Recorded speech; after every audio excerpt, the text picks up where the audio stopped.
News आपके साथ मैं हूं रचना। शुरुआत करेंगे सुपरफास्ट 100 की और आपके साथ मैं हूं राजीव। शुरुआत करेंगे दिल्ली में सियासत की खबरों से। दिल्ली में सरकार बनाने के लिए बीजेपी की कवायद के बीच आम आदमी पार्टी ने बीजेपी पर खरीद फरोख्त के आरोप लगाए हैं। आप पार्टी के विधायक राजेश गर्ग ने कहा कि उन्हें बीजेपी ने पैसे और पावर का लालच दिया। से संपर्क हुआ, ये बात 100% सच है। उसकी रिकॉर्डिंग मैं आपको दे दूंगा। हम उससे यही कहा कि आप देखिए, आम आदमी पार्टी खत्म होने वाली है, आप जैसे सीनियर लोग क्या करेंगे। अच्छा है कि बीजेपी में आप आ जाइए, को पैसे का इंतजाम भी करेंगे, पावर भी मिलेगी, काम करने का मजा आएगा। आम आदमी पार्टी के वरिष्ठ नेता गोपाल राय ने भी आरोप लगाया है कि दिल्ली में सरकार बनाने के लिए बीजेपी राजनीतिक भ्रष्टाचार कर रही है और विधायकों को तोड़ने में लगी है। दिल्ली में खरीद फरोख्त करके राजनीतिक भ्रष्टाचार की तरफ बीजेपी अगर बढ़ने की सोच रही है तो ये काफी दुर्भाग्यपूर्ण है। भारतीय जनता पार्टी के अंदर कुछ लोग ऐसा प्रयास कर रहे हैं। दरअसल कल ऐसी खबरें आई थी कि आम आदमी पार्टी के कुछ विधायक दिल्ली में सरकार बनाने के लिए भारतीय जनता पार्टी को समर्थन दे सकते हैं। खबर ऐसी भी है कि ये विधायक बीजेपी नेताओं से मुलाकात भी कर चुके हैं और लगातार संपर्क में हैं। इस तरह के कयास तब और बढ़ गए जब दिल्ली बीजेपी के प्रभारी प्रभात झा ने कहा कि दिल्ली में सरकार बनाने के लिए सारे विकल्प खुले हुए हैं। देखिए, हम जोड़ तोड़ में विश्वास नहीं रखते, लेकिन अगर इस तरह के कयास तब और बढ़ गए जब दिल्ली बीजेपी के प्रभारी प्रभात झा ने कहा कि दिल्ली में सरकार बनाने के लिए सारे विकल्प खुले हुए हैं।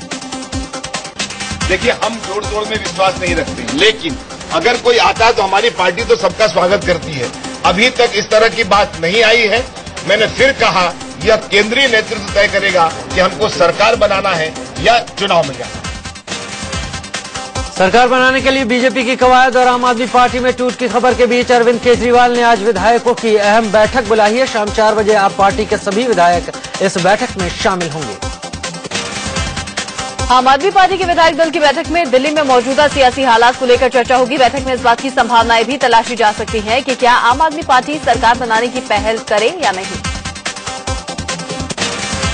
उधर कांग्रेस अध्यक्ष सोनिया गांधी ने आम आदमी पार्टी को फिर से समर्थन देने से इनकार कर दिया है। द टेलीग्राफ अखबार में छपी रिपोर्ट के मुताबिक आम आदमी पार्टी की तरफ से कांग्रेस को संदेश भेजा गया था, लेकिन सोनिया राजी नहीं है।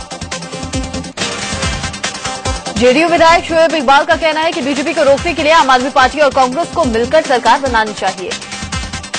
कांग्रेस और आम आदमी पार्टी सरकार बनाए, नहीं तो अगर जो भारतीय जनता पार्टी की सरकार बनी तो इसके लिए आम आदमी पार्टी और कांग्रेस पार्टी जिम्मेवार होगी। लेकिन कांग्रेस पार्टी बड़ी पार्टी है तो इसको सोचना चाहिए कि बीजेपी ना आए किसी भी तरीके से। दिल्ली के इकलौते निर्दलीय विधायक रामवीर शौकीन ने बीजेपी को समर्थन देने का ऐलान किया है। उन्होंने कहा कि दिल्ली में बीजेपी ने सरकार बनाने की जो पहल की है वो स्वागत के लायक है। ये बहुत अच्छी पहल है जो दिल्ली में सरकार बनाने के लिए उन्होंने बोला है। जो बीजेपी बोल रही है सरकार बनाने के लिए, इससे दिल्ली की जनता पर फिर से बोझ नहीं पड़ेगा इलेक्शन का, और ये अच्छी पहल है। मेरा समर्थन बीजेपी को है, मोदी जी की सरकार को बिल्कुल है। राजधानी दिल्ली में बिजली कटौती जारी है। परेशान लोगों ने बीती रात उत्तम नगर इलाके में प्रदर्शन किया। घंटों तक सड़क जाम रखी। गुस्साए लोगों ने बिजली कंपनियों के खिलाफ जमकर नारेबाजी की। सड़क पर लोगों का प्रदर्शन घंटों जारी रहा। रात करीब 8 बजे शुरू हुआ प्रदर्शन, रात 12 बजे तक चला। मौके पर पहुंची पुलिस ने बड़ी मुश्किल से लोगों को समझा बुझाकर सड़क से हटाया।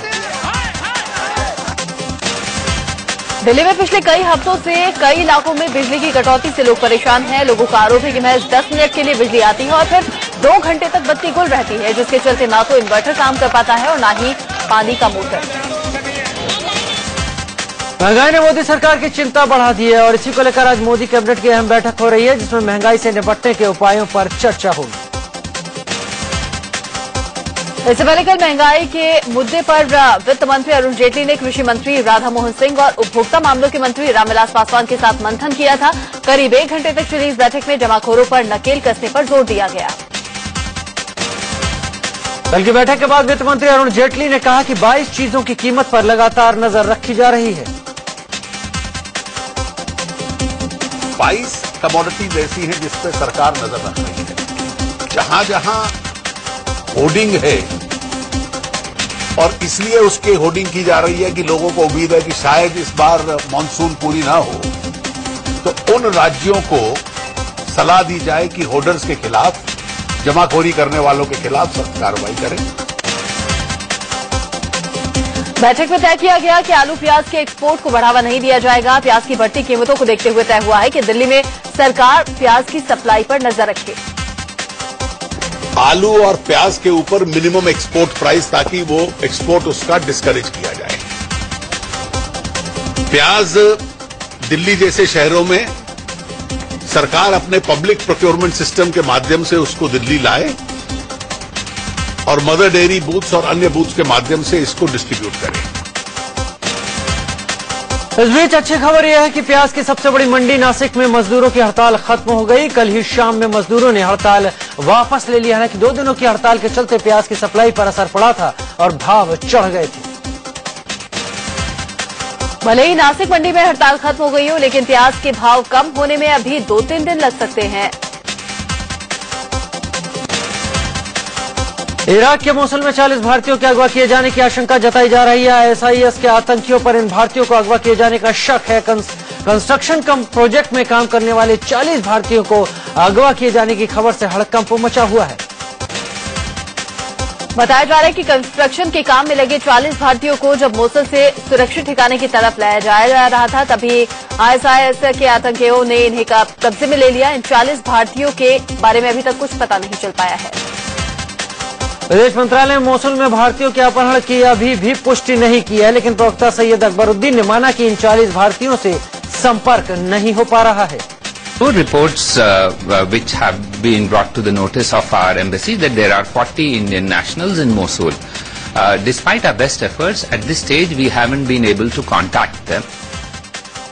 इराक में सुन्नी चरमपंथियों के गुट ISI के तांडव के बीच केरल की 46 नर्सें वहां फंसी हुई हैं।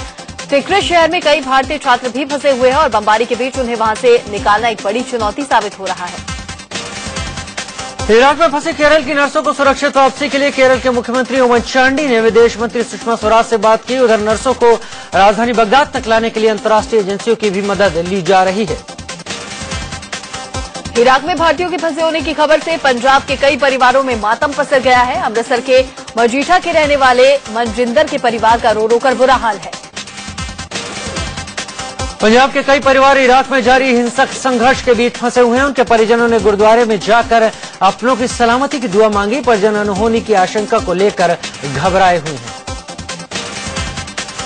उधर इराक में संकट गहराता जा रहा है। ISIS के सुन्न लड़ाके राजधानी बगदाद के करीब पहुंच गया है और बगदाद से 60 किलोमीटर दूर सुरक्षा बलों और आतंकियों के साथ जंग जारी है। आतंकियों ने उत्तरी बगदाद के एक बड़े इलाके को अपने कब्जे में ले लिया है।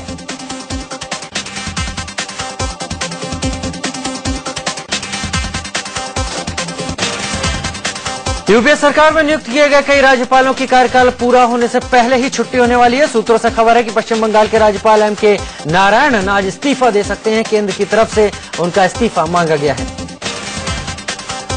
इससे पहले कल उत्तर प्रदेश के राज्यपाल BL जोशी ने अपने कार्यकाल से पहले ही इस्तीफा दे दिया। सूत्र बताते हैं कि केंद्र सरकार की तरफ से पद छोड़ने के लिए उन पर दबाव बनाया जा रहा था। राष्ट्रपति से मुलाकात के बाद कर्नाटक के राज्यपाल हंसराज भारद्वाज ने कहा कि न तो उन्होंने इस्तीफा दिया है और न ही इस्तीफा देंगे। मुझे कोई नहीं मालूम, मुझे किसी ने ना कहा है ना मैं दूंगा। तो आपने रिजाइन नहीं किया? नहीं, मैं कोई ना रिजाइन करूंगा। मैं जो प्रधानमंत्री जी से और होम मिनिस्टर से मिलूंगा वो बता देंगे कि ये करना वो कर देंगे। असम के राज्यपाल JB पटनायक ने भी इस्तीफा देने से इनकार कर दिया है। उन्होंने कहा कि आखिर वो इस्तीफा क्यों दे। पटनायक ने कल राष्ट्रपति से मुलाकात की थी, जिसके बाद उनके इस्तीफे के कयास लगने लगे थे। हम भी गवर्नर हैं, राष्ट्रपति से मिलना है जब हम दिल्ली आते हैं, तो उसे क्या है, क्या हो गया? आपके इस्तीफा देने की खबर दिया है ना? आपसे मैं क्यों इस्तीफा दूंगा? क्यों, कारण क्या है? BL जोशी के इस्तीफे के बाद केरल की राज्यपाल शीला दीक्षित पर इस्तीफे का दबाव बढ़ गया है। वहीं शीला दीक्षित ने इस मसले पर टिप्पणी करने से मना कर दिया। सूत्रों के हवाले से खबर है कि पंजाब के राज्यपाल शिवराज पाटिल से भी इस्तीफा मांगा गया है। वहीं राजस्थान की राज्यपाल मार्गरेट वल्वा भी उनकी जल्द ही छुट्टी हो सकती है। इसके अलावा त्रिपुरा के राज्यपाल देवानंद कुमार और गुजरात की राज्यपाल कमला बेनीवाल से भी इस्तीफा मांगे जाने की खबर है।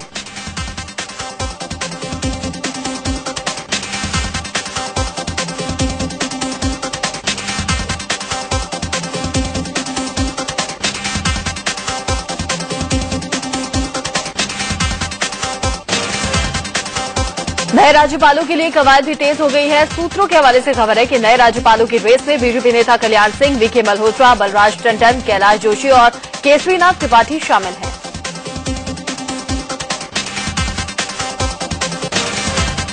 पाकिस्तान ने एक बार फिर सीज फायर का उल्लंघन किया है। जम्मू कश्मीर के सांबा सेक्टर में देर रात पाकिस्तान की तरफ से फायरिंग की गई। बीएसएफ के जवानों ने जवाबी कार्रवाई की।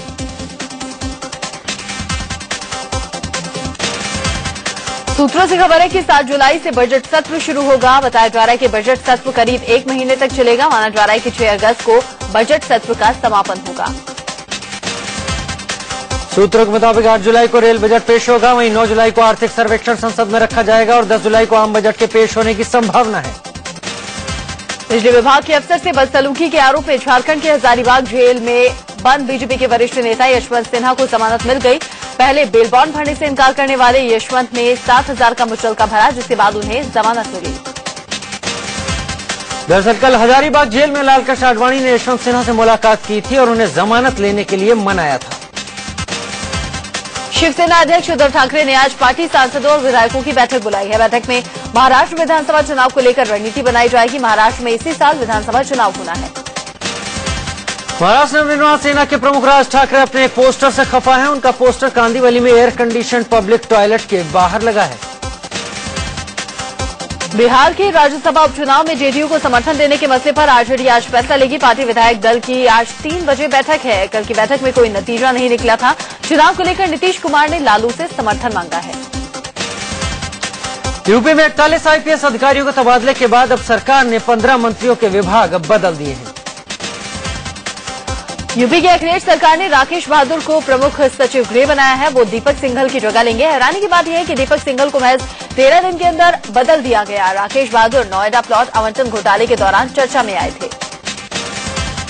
यूपी विधानसभा सत्र कहीं हंगामे की भेंट न चढ़ जाए, इसके लिए आज सर्वदलीय बैठक बुलाई गई है। कल से शुरू हो रहा विधानसभा सत्र 18 जुलाई तक चलेगा।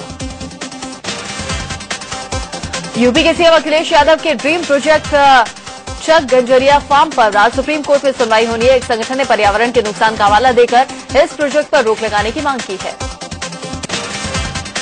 265 पूर्व सांसदों के पास सरकारी आवास खाली करने का आज आखिरी दिन है। लोकसभा सचिवालय नेताओं को इसके लिए पहले ही नोटिस दे चुका है। अभिनेत्री रही रिया खान मौत मामले में आज मुंबई के सेशन कोर्ट में सुनवाई होनी है। कोर्ट में आज सूरज पंचोली पर आरोप तय हो सकते हैं। पिछले साल जून में रिया खान का शव उनके मुंबई स्थित अपार्टमेंट से मिला था। केंद्र सरकार ने देश भर के 2 करोड़ ई रिक्शा वालों को एक बड़ी सौगात दी है। केंद्रीय परिवहन मंत्री नितिन गडकरी ने कहा कि ई रिक्शा पर पाबंदी नहीं लगेगी। केंद्र सरकार के फैसले के बाद अब 650 वॉट तक की बैटरी वाले ई रिक्शा को लाइसेंस की जरूरत नहीं होगी। साथ ही ई रिक्शा में 4 लोगों के एक साथ बिठाने की इजाजत होगी। इसके अलावा 50 किलो तक सामान भी ढोए जा सकते हैं। केंद्रीय परिवहन मंत्री नितिन गडकरी ने ऐलान किया कि ड्राइवर ही ई रिक्शा का मालिक होगा। ई रिक्शा खरीदने के लिए 3% ब्याज पर कर्ज दिया जाएगा। दिल्ली में ई रिक्शा का एमसीडी से 100 रुपए में रजिस्ट्रेशन होगा और आईडी कार्ड भी मिलेगा।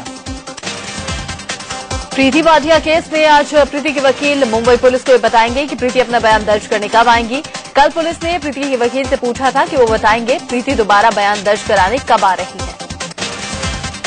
इस मामले में मुंबई पुलिस ने बीसीसीआई से उस कॉर्पोरेट बॉक्स के दर्शकों की सूची मांगी है जहां प्रीति और वाडिया के बैठे होने की बात कही जा रही है।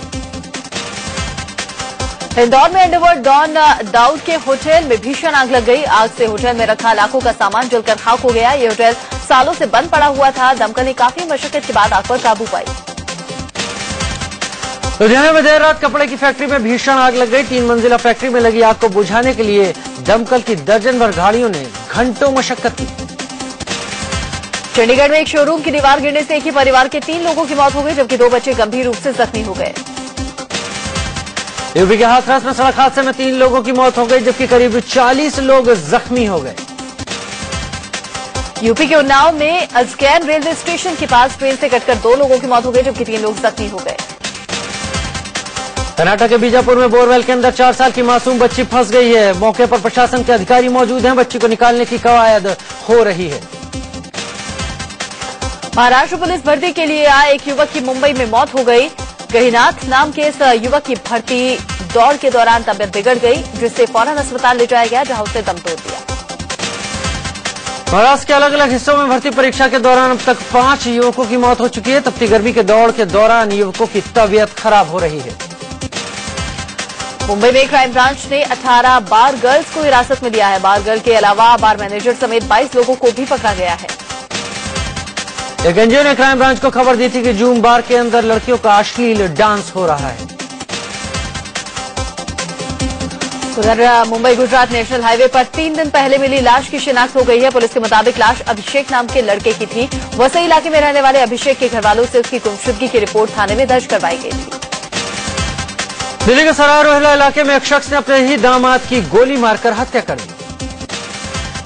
आरोपी शख्स की बेटी नीलम ने 4 साल पहले सोनू नाम के लड़के से लव मैरिज की थी। किसी बात को लेकर नीलम और सोनू के बीच झगड़ा हुआ था। इसी से गुस्साए नीलम के पिता ने अपने दामाद पर गोली चला दी। दिल्ली के नजफगढ़ इलाके में बीजेपी कार्यकर्ता की जली हालत में मिली लाश से सनसनी फैल गई। अम्बेडकर कॉलोनी में मिले बारात घर के अंदर बीजेपी कार्यकर्ता दिलीप की लाश मिली। यूपी के हमीरपुर में 2 भाइयों की कुल्हाड़ी से काटकर हत्या कर दी गई। चुकासी इलाके में 2 भाई थाने में रिपोर्ट दर्ज करवाने गए थे। लौटते वक्त पड़ोस के रहने वाले कुछ लोगों ने उन पर हमला कर दिया। वहीं पंजाब के जालंधर में एक लड़के की धारदार हथियार से काटकर हत्या कर दी गई। दिल्ली पुलिस ने 4 करोड़ की फिरौती मांगने वाले 3 शातिरों को गिरफ्तार किया है। इन तीनों ने साउथ ईस्ट के कारोबारी को धमकी देकर 4 करोड़ की फिरौती मांगी थी। दिल्ली पुलिस ने खुद को आर्मी मेजर बताकर ठगी करने वाले शख्स को धर दबोचा। किसले ठाकुर नाम का यह शख्स पहले से शादीशुदा था, लेकिन फर्जी प्रोफाइल के जरिए कारोबारी को धमकी देकर 4 करोड़ की फिरौती मांगी थी। दिल्ली पुलिस ने खुद को आर्मी मेजर बताकर ठगी करने वाले शख्स को धर दबोचा। किसले ठाकुर नाम का यह शख्स पहले से शादीशुदा था, लेकिन फर्जी प्रोफाइल के जरिए कई लोगों से ठगी कर लाखों लूट चुका था। दिल्ली के शकरपुर इलाके में हाईटेंशन वायर की चपेट में आकर 2 बच्चे झुलस गए। उत्तराखंड के रामनगर में एक पिता पर अपनी 14 साल की बेटी के साथ बलात्कार का आरोप है। यूपी के मैनपुरी में एक मासूम की बलि देने की कोशिश का मामला सामने आया है। ओम प्रकाश नाम के शख्स पर आरोप है कि उसने तांत्रिक के साथ मिलकर मासूम की बलि देने की कोशिश की। ओडिशा पुलिस ने किडनी रैकेट का भंडाफोड़ करते हुए 7 हिल्स हॉस्पिटल के डायरेक्टर को गिरफ्तार किया है। लखनऊ के चिन्हट इलाके में देसी बम फटने से एक महिला जख्मी हो गई। हादसा मल्हौर स्टेशन के पास रेलवे लाइन के किनारे हुआ। कानपुर के पास अहमदाबाद से पटना जा रही अजीमाबाद एक्सप्रेस में लूटपाट की वारदात को अंजाम दिया गया। चेन्नई में एक शख्स की जिंदगी बचाने के लिए 13 मिनट तक शहर का ट्रैफिक रोक दिया गया। फोर्टिस हॉस्पिटल के एक नौजवान को दिल की जरूरत थी। वहां से 12 किलोमीटर दूर एक अस्पताल में एक शख्स की मौत के बाद उसका दिल ले आ गया, जिसे फोर्टिस पहुंचाया गया। हिमाचल में देर रात भूकंप के झटके महसूस किए गए। झटके रात करीब 11:02 पर आए और करीब 10 सेकंड तक महसूस किए गए। भूकंप से जान माल के नुकसान की कोई खबर नहीं है। गुजरात के अहमदाबाद में उस समय अजीबोगरीब हालात बन गए जब रेलवे स्टेशन पर एक एएसआई और कांस्टेबल आपस में ही भिड़ गए। रेलवे स्टेशन के प्लेटफॉर्म नंबर 6-7 पर 2 पुलिस वालों के बीच छिड़ी इस जंग को देखने के लिए भीड़ उमड़ पड़ी। स्टेशन पर ड्यूटी के दौरान चाय नाश्ते की बात को लेकर दोनों में विवाद हुआ और फिर हाथापाई शुरू हो गई। हिमाचल प्रदेश के ऊना में पंचायत के तुगलकी फरमान की जीती जागती तस्वीरें सामने आई हैं। आज छेड़छाड़ के एक मामले में आरोपी युवक का मुंह काला कर उसे जूतों की माला पहनाकर गांव में घुमाने का वीडियो सामने आया है। एक लड़की से छेड़खानी के आरोपी लड़के को लेकर 5 गांव की पंचायत बैठी और युवक का मुंह काला कर उसे गांव में घुमाने का फरमान जारी हुआ।